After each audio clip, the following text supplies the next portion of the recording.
wafanyikazi wao. Nalo Baraza la Kitaifa la Wazee wa Abagusi limewarai wakazi wa Abagusi kuendeleza mshikamano, amani na maadili mema ili kuimarisha maendeleo ya kijamii na kiuchumi, huku wakiwataka viongozi wa kisiasa na kijamii kuunganisha jamii tofauti badala ya kutoa matamshi yanayoweza kuchochea ukabila na migawanyiko.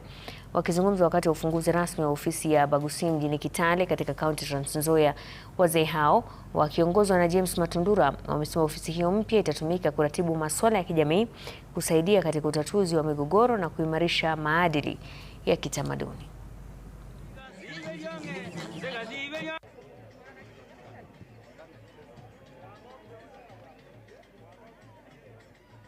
Umenialika tuje kufungua ofisi. Hii ofisi ndiyo kitu itawasaidia kufanya kazi yao rahisi.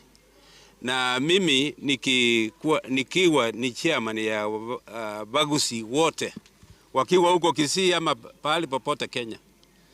Sisi ni jamii moja wa Kisii tu. Na mambo yale mazuri ya kufanya watu wakae kwa njia nzuri, chairman amesema.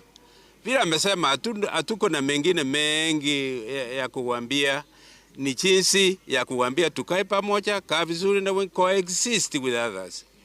Ya maana kabisa ni kufungua ofisi yetu ili tuweze kuwa na ofisi mahali kazi yetu ni kusaidia watu wetu kukuja pamoja, kufundisha watu wetu kuishi na kabila zingine, kwa sababu hapa si Kisii, hapa ni Trans Nzoia, jinsi tutaishi kwa amani na wenzetu, na tena mila na desturi za Mkisii. Tukiwa Kisii ni automatic, lakini tukiwa Trans Nzoia mpaka tufundishe watoto wetu by demonstrating.